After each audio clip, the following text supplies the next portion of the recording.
In this class, we are going to talk about plastics and environment.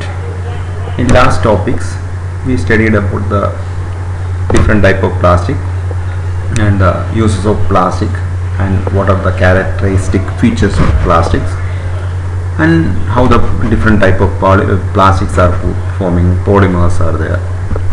But we are making plastic every day.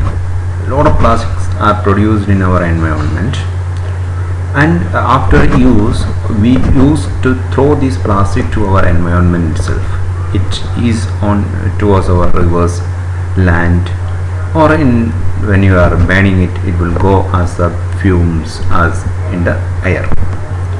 So these plastic, how it's affect our environment.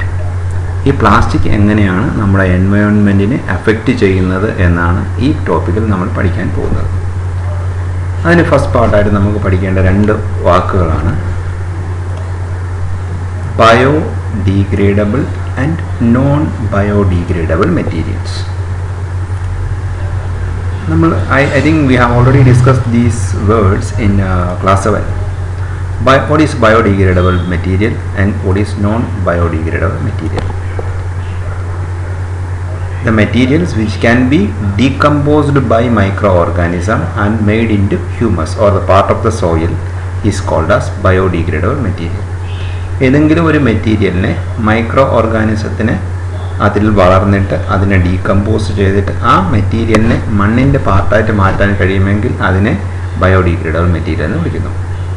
അപ്പോൾ non biodegradable material നിങ്ങൾക്കറിയാം, the material which cannot be decomposed by microorganism. It may be decomposed by chemical reaction. ഏതെങ്കിലും chemical reaction കൊണ്ട് അത് decompose ചെയ്തിരിക്കാം. പക്ഷെ micro ഓർഗാനിസത്തിന് decompose ചെയ്യാൻ പറ്റാത്തതിനെ നമ്മൾ non biodegradable material എന്ന് പറയുന്നത്. അപ്പോൾ നമ്മൾ 6ാം ക്ലാസ്സിൽ പഠിച്ച ആക്ടിവിറ്റി പോലെ മണ്ണിൽ വേസ്റ്റ് മെറ്റീരിയൽ കുഴിച്ചിട്ട് കഴിഞ്ഞാൽ ഒരു 2 മാസം കഴിഞ്ഞ് നമ്മൾ ആ കുഴി ഒന്നുകൂടെ മാന്തി നോക്കുകയാണെങ്കിൽ അതിനകത്ത് നമുക്ക് ചില മെറ്റീരിയൽ ഡീകമ്പോസ് ചെയ്തതായിട്ട് കാണാൻ പറ്റും. അഴുകി മണ്ണിൻ്റെ പാർട്ടായി തീർന്ന ആ മെറ്റീരിയലിനെ ബയോഡീഗ്രേഡബിൾ എന്ന് നമ്മൾ വിളിച്ചു. മണ്ണിൻ്റെ പാർട്ടായി മാറാത്ത വസ്തുക്കളെ നോൺ ബയോഡീഗ്രേഡബിൾ എന്ന് വിളിച്ചു. അതിന് സഹായിക്കുന്ന കമ്പോണൻസ് ആണ് അല്ലെങ്കിൽ ജീവികളാണ് ഫംഗസ്, ബാക്ടീരിയ പോലുള്ള മൈക്രോ ഓർഗാനിസം. ഈ ഫംഗസ്, ബാക്ടീരിയ പോലുള്ള മൈക്രോ ഓർഗാനിസംസ് ഏതെങ്കിലും ഒരു വസ്തുവിനെ ഡീകമ്പോസ് ചെയ്യുകയാണെങ്കിൽ biodegradable, and if it is not getting decomposed by microorganism, it is called as non-biodegradable material. രണ്ടാമത്തെ വ്യത്യാസം ബയോഡീഗ്രേഡബിൾ നോൺ ബയോഡീഗ്രേഡബിൾ തമ്മിലുള്ള വ്യത്യാസം, biodegradable materials are organic, non biodegradable materials are inorganic. Organic means it is getting from living being. If the material which are getting from living being is called as organic, and it is not getting from the organisms, it is called as it is inorganic. Organic and inorganic in it's a limited sense. ഇത് നമ്മൾ സാധാരണ നിങ്ങൾക്ക് അറിയേണ്ട knowledge ലെവലിലാണ് ഞാനിപ്പോൾ പറഞ്ഞത്. ഇതിന് വേറെ ഡെഫിനിഷൻസ് ഉണ്ട്. നിങ്ങൾ മനസ്സിലാക്കേണ്ട കാര്യം, organic means getting from plants and animals, inorganic means getting from earth itself, inorganic substance like raw ജീവനുള്ള വസ്തുക്കളിൽ നിന്ന് ജീവനില്ലാത്ത വസ്തുക്കളിൽ നിന്ന് കിട്ടുന്നതാണ്. ജീവനുള്ള വസ്തുക്കളിൽ നിന്നായിരിക്കും കൂടുതൽ ബയോഡീഗ്രേഡബിൾ മെറ്റീരിയൽ ഉണ്ടാകുന്നത്. നോൺ ബയോഡീഗ്രേഡബിൾ ജീവനില്ലാത്ത വസ്തുക്കളിൽ നിന്നായിരിക്കും ഉണ്ടാകുന്നത്. Biodegradable material does not cause environmental pollution. Biodegradable material environmental പൊല്യൂഷന് കാരണമാകില്ല. നോൺ ബയോഡീഗ്രേഡബിൾ മെറ്റീരിയൽ എൻവയോൺമെൻറ്റൽ പൊല്യൂഷന് കാരണമാകും. കാര്യം അത് മണ്ണിൻ്റെ ഭാഗമായി തീരാത്തത് കൊണ്ട് അവിടെ എന്ത് സംഭവിക്കും, ഡീഗ്രഡേഷൻ സംഭവിക്കുകയും ആ ഡീഗ്രഡേഷൻ വഴി ഇത് ഡീഗ്രഡേഷൻ സംഭവിക്കാത്തത് വഴി അത് മണ്ണിൽ തന്നെ കിടക്കുകയും മണ്ണിനകത്തത് ഹാംഫുൾ ആയിട്ടുള്ള ഇഫക്ട്സ് ഉണ്ടാക്കുകയും ചെയ്യുന്നു. മണ്ണിനകത്ത് ഡീകമ്പോസ് ചെയ്ത മെറ്റീരിയൽ മണ്ണിനകത്ത് ആണ് കിടക്കുന്നത്. ഡീകമ്പോസ് ചെയ്ത് പോകുന്നത് കൊണ്ട് ഹാംഫുൾ ആയിട്ടുള്ള ഒരു വസ്തു അവശേഷിക്കുന്നതിന് എല്ലാം മണ്ണിന് ആവശ്യമുള്ള വസ്തുക്കൾ മാത്രമാകുന്നു. അതുകൊണ്ട് അവിടെ എന്തുണ്ടാകുന്നില്ല, വേസ്റ്റ് മെറ്റീരിയൽ ഉണ്ടാകുന്നില്ല. Biodegradable materials are of plant and animal origin. Biodegradable materials മിക്കവാറും എവിടെ നിന്നായിരിക്കും ഉണ്ടാകുന്നത്, പ്ലാന്റ്സിൽ നിന്നും അനിമലിൽ നിന്നായിരിക്കും ഉണ്ടാകുന്നത്. നോൺ ബയോഡിഗ്രേഡബിൾ മെറ്റീരിയൽ എന്ന് പറയുന്നത് മറ്റ് ഭാഗങ്ങളിൽ നിന്നായിരിക്കും ഉണ്ടാകുന്നത്. എന്നാൽ നമുക്ക് example man made other materials like പ്ലാസ്റ്റിക്കിൽ നിന്നുണ്ടാവാം, സെറാമിക് പാത്രങ്ങൾ, കളിമണ്ണ് കൊണ്ടുണ്ടാക്കിയ പാത്രങ്ങൾ, ഗ്ലാസ്, സിന്തറ്റിക് ഫൈബേഴ്സ്, ഇതെല്ലാം ആയിരിക്കും എന്തിന് കാരണമാകുന്ന നോൺ ബയോഡിഗ്രേഡബിൾ മെറ്റീരിയൽ ഉണ്ടാവാനുള്ള പ്രധാന കാരണം. I think you have undergone through the difference between plant biodegradable material and non biodegradable material.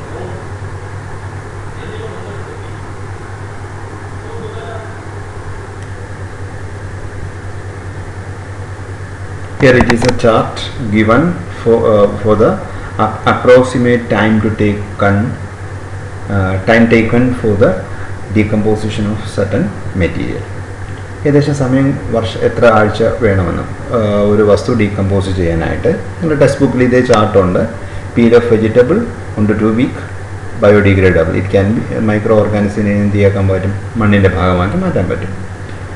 Paper 10 to 30 days biodegradable. Cotton cloth 2 to 5 months biodegradable. Wood 10 to 15 years biodegradable. Woolen cloth about 1 year biodegradable. Certain metals like tin, aluminum, lead, it take 100 to 500 years non biodegradable. Metals are non biodegradable. ഇത് decompose ചെയ്യുന്നെങ്കിൽ തന്നെ chemical reaction, iron rusting വഴി decomposition നടക്കാം, അതുപോലെ chemical decomposition നടക്കാം, biological decomposition നടക്കില്ല. അപ്പോൾ iron metals എല്ലാം നോൺ ബയോഡിഗ്രേഡബിൾ വിഭാഗത്തിൽ വരുന്ന മെറ്റീരിയൽസ് ആണ്. Plastic bags several years, it take more than 500 years or 1000 years, so it is non biodegradable material. അപ്പം ഒരിക്കൽ നമ്മൾ പ്ലാസ്റ്റിക് ഉണ്ടാക്കി കഴിഞ്ഞാൽ, പെട്രോകെമിക്കലിൽ നിന്ന് നമ്മൾ പ്ലാസ്റ്റിക് വേർതിരിച്ചെടുത്തു കഴിഞ്ഞാൽ ആ പ്ലാസ്റ്റിക് ഭൂമിയിൽ നിന്ന് ഒരു കാരണവശാലും നമുക്ക് നശിപ്പിക്കാൻ പറ്റത്തില്ല. എന്തുകൊണ്ടാണ്? അത് നോൺ ബയോഡിഗ്രേഡബിൾ ആയിട്ടുള്ള ഒരു മെറ്റീരിയൽ ആയതുകൊണ്ട്. ഒരിക്കൽ ഉണ്ടാക്കുന്ന പ്ലാസ്റ്റിക് നമുക്ക് എന്ത് ചെയ്യും? അത് ഭൂമിയിൽ തന്നെ വർഷങ്ങളോളം അവശേഷിക്കും. So it is a main danger we are facing nowadays. Okay. അപ്പോൾ പ്ലാസ്റ്റിക്കിൻ്റെ ഉപയോഗം കുറയ്ക്കാൻ നമുക്ക് എന്ത് ചെയ്യാൻ പറ്റും? നമ്മൾ ഡിസ്കസ് ചെയ്തിട്ടുള്ള പോയിൻ്റാണ് reduce, reuse, recycle and recover. That we are calling it as 4R principle.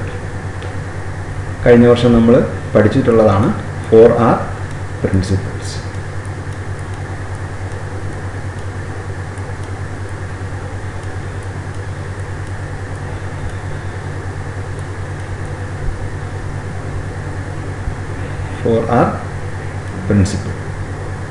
So ഈ 4R പ്രിൻസിപ്പിൾ എന്ന് പറയുന്നത് എന്താണെന്ന് നിങ്ങൾക്കറിയാം. 4 Rകൾ: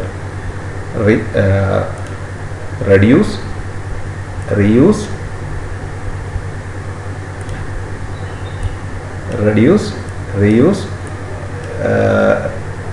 റീസൈക്കിൾ ആൻഡ് റിക്കവർ. സോ ഈ 4 ചാർട്ട് ഇങ്ങനെ നിങ്ങൾ പ്ലാസ്റ്റിക്കിൽ ഈ സിമ്പിൾസ് കാണുന്നുണ്ടോ അല്ലേ? Reduce, recycle, reuse, recover. ഇങ്ങനെയുള്ള ഈ സിമ്പിൾസ് കാണുന്നു എന്ന് പറയുന്നത്, അല്ലെങ്കിൽ ഈ പ്ലാസ്റ്റിക് ബിൻസിലും ഇതിലും എല്ലാം ഈ സിമ്പിൾ കാണുന്നു. അതിനർത്ഥം എന്താണ്? നമ്മൾ ഈ പ്ലാസ്റ്റിക്കിനെ കുറയ്ക്കാനായിട്ട് 4 കാര്യങ്ങളാണ് ചെയ്യേണ്ടത്. ഏതൊക്കെയാണ്? Reduce the use of plastic. എന്ത് ചെയ്യുക? പ്ലാസ്റ്റിക്കിൻ്റെ ഉപയോഗം കുറയ്ക്കുക. Minimum amount of plastic can be used for our daily activity. Reduce the use. Maximum number of plastic can be reduced. Second point means reuse. And what is the meaning of reuse? Use the plastic item which is with you to the maximum time you can use. So if you have a polythene bag, നിങ്ങൾക്കൊരു polythene bag കയ്യിലുണ്ടെങ്കിൽ അടുത്ത ദിവസം കടയിലേക്ക് പോകുമ്പോൾ ഈ polythene ബാഗുമായിട്ട് പോയി നമ്മൾ polythene ഉപയോഗിക്കും. പിന്നെയും അവിടെ നിന്ന് പോളിത്തീൻ വാങ്ങാതെ നമ്മുടെ കയ്യിലുള്ള പ്ലാസ്റ്റിക് ഉപയോഗിക്കും. നിങ്ങൾ ഈ പ്ലാസ്റ്റിക് വാങ്ങി നിങ്ങളുടെ വീട്ടിലേക്ക് കൊണ്ടുവന്നാൽ അത് പിന്നെയും ഒരു ബർഡനായിട്ട് നിങ്ങളുടെ എൻവയോൺമെൻറ്റിൽ, നിങ്ങളുടെ വീടിന് ചുറ്റും തന്നെ അവശേഷിക്കും. So reduce, reuse.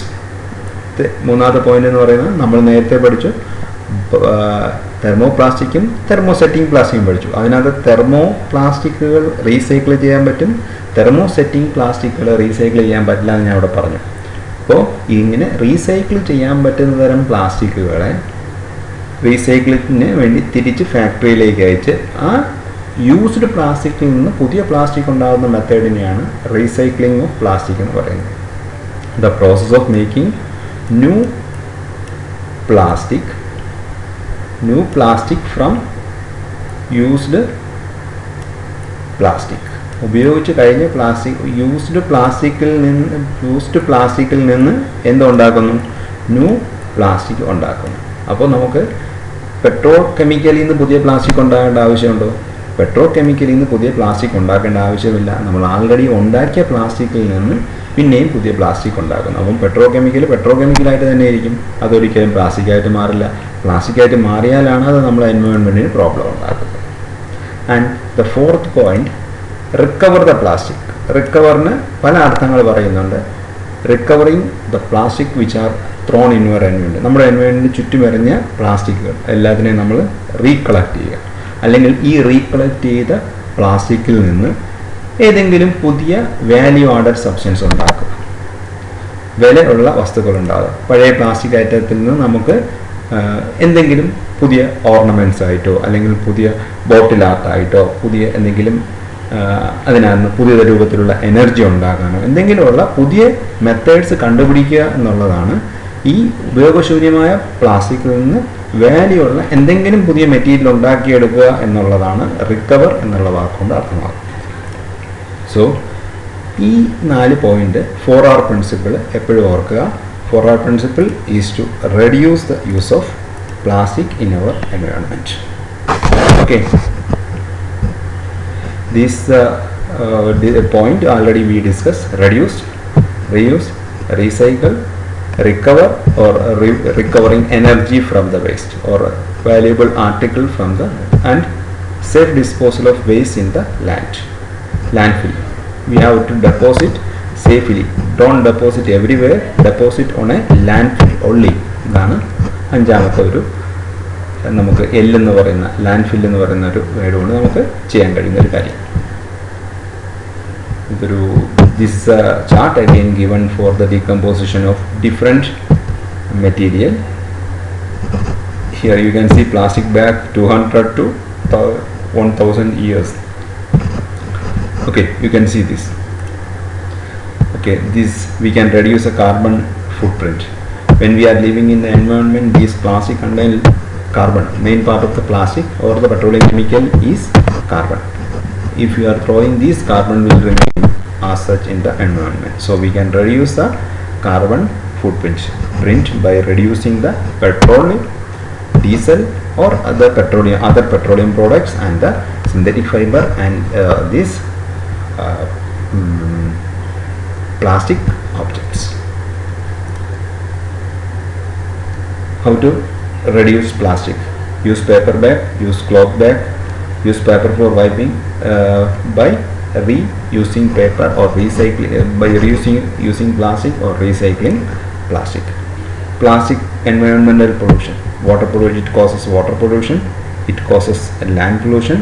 When you burn it, it's go to the environment, atmosphere, and it produces harmful gases. That harmful gases causes environmental problem. And the sea, you can see the sea is nowadays filled with lot of water bottles and plastic articles. These plastic article damages our environment. സമുദ്രത്തിൽ നിറയെ plastic ആണ്. ഈ plastic ആണ് നമ്മുടെ മത്സ്യസമ്പത്തിനും മറ്റ് micro ഓർഗാനിസത്തിനും എല്ലാം ഭീഷണിയായി നമ്മുടെ സമുദ്രത്തിലുള്ളത്. Okay, I think this is the end of this topic. Go through the environmental pollution causing by plastic. The topic environment and plastic. Study well. Thank you.